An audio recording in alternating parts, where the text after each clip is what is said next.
बिस्मिल्लाहिर्रहमानिर्रहीम। अस्सलाम वालेकुम नाजरीन ग्रामी, वीडियो में बात करेंगे कि ईरान ने फलक रडार सिस्टम बनाया है और ये रडार सिस्टम बिल्कुल रेडिएशन पर वर्क करता है। दुनिया के जितने भी 5th generation cruise missile, patriot missile और जितने भी दीगर मिसाइल हैं उनसे 400 किलोमीटर दूरी से ये रेडिएशन एक्सेप्ट करता है और रडार को एक सिग्नल देता है। पता चल जाता है कि फलां जगह 400 किलोमीटर तक फलां जगह फलां डायरेक्शन से टारगेट आ रहा है। नाजरीन ग्रामी, आपको ये आगाह करते चलें कि ये जून के महीने में खुर्दाद 3 एयर डिफेंस सिस्टम से अमेरिकी ड्रोन RQ-4 ग्लोबल हाक नामी गिराया था और तकरीबन 1-1.5 महीने बाद ही इन्होंने फलक रडार सिस्टम भी मार्केट पे ले आए हैं, अपनी डिफेंस सिस्टम में शामिल कर दिया है। नाजरीन ग्रामी, आगाह करते चलें कि इसराइल को पहले टास्क दिया गया था अमेरिका की जानिब से कि आपने ईरान के खिलाफ कोई जारियत करनी है। ईरान के ऊपर अगर अटैक भी कर दें तो कोई मसला नहीं, किसी किस्म की कोई प्रेशर नहीं आएगा आपके ऊपर। इस तरह की धमकियां और इस तरह के ये उच्च हथकंडे आजकल इसराइल और अमेरिका मिलकर कर रहे हैं। और आपको ये बताते चलें कि ये रडार सिस्टम जो है, फलक नामी रडार सिस्टम जो ईरान ने बनाया है अभी उसके बारे में इनके ब्रिगेडियर जनरल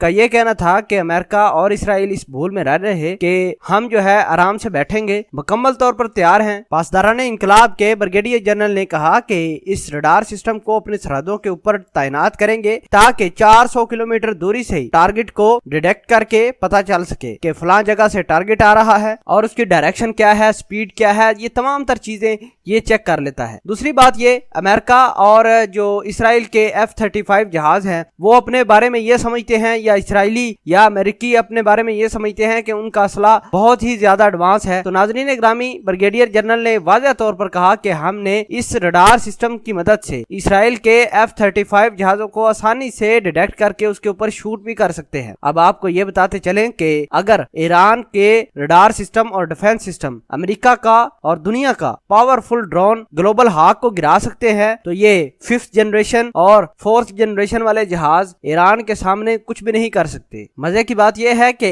ईरान इस रडार सिस्टम को अपनी सरहदों के आसपास तैनात करेगा और अमेरिका की ऊपर कड़ी नजर भी रखेगा। ये आए दिन जो लोगों को लेकर आता है अपनाए हरमज के पास और फिर उधर मिलिट्री एक्सरसाइजेज भी करवाता है, इसकी अब खैर नहीं है। साथ ही पासदारान इनकलाब के ब्रिगेडियर जनरल ने यह बात कही कि हमें अपने मिसाइलों को, अपने जहाजों को मजीद बेहतर करना होगा। जिस तरह के रशिया के पास Su-35 जहाज हैं और 5th जनरेशन जहाज हैं, उसी तरह के जहाज भी आइंदा साल डेवलप करने की और अपनी डिफेंस के अंदर इंक्लूड करने की कोशिश करेंगे। नाजरीन ग्रामी, अब अमेरिका ने यह रोना शुरू कर दिया है कि फलक नामी रडार सिस्टम जो बिल्कुल अमेरिका के जहाजों को, इसराइल के जहाजों को, जो 5th जनरेशन के जहाज हैं उनको डिटेक्ट बड़ी आसानी से करेगा। अमेरिका ने यह रोना शुरू कर दिया है कि इसको ये टेक्नोलॉजी देने वाला रशिया है। लेकिन ईरान ने यह कहा है और इल्जाम मुस्तरद किया है, उसने कहा कि ये जो रडार सिस्टम बनाया है ये उसके अपने साइंटिस्ट ने बनाया है, अपनी उसकी मेहनत है और अपने ही लोगों ने काम किया है, किसी बाहर से किसी किस्म की कोई मदद नहीं आई। नाजरीन ग्रामी, अमेरिका ने जो इसराइल को टारगेट दिया हुआ है कि ईरान, चाइना और रशिया को नुकसान पहुंचाओ, तो वो अब टारगेट इसके मदम पड़ते हुए जा रहे हैं, तबाह होते हुए जा रहे हैं। नाजरीन ग्रामी, आप ईरान का फलक रडार सिस्टम के बारे में क्या कहते हैं? और जो उनके ब्रिगेडियर जनरल ने इस बात का ऐलान किया है कि ये स्पेशली तौर पर इसराइल के जहाज F-35 को डिटेक्ट करने और उनको शूट डाउन करने के हवाले से तैनात किए जा रहे हैं सरहदों के पास, इस हवाले से आप क्या कहते हैं? कमेंट सेक्शन में अपना इजहार ख्याल जरूर पोस्ट कीजिएगा। जज़ाकल्लाह।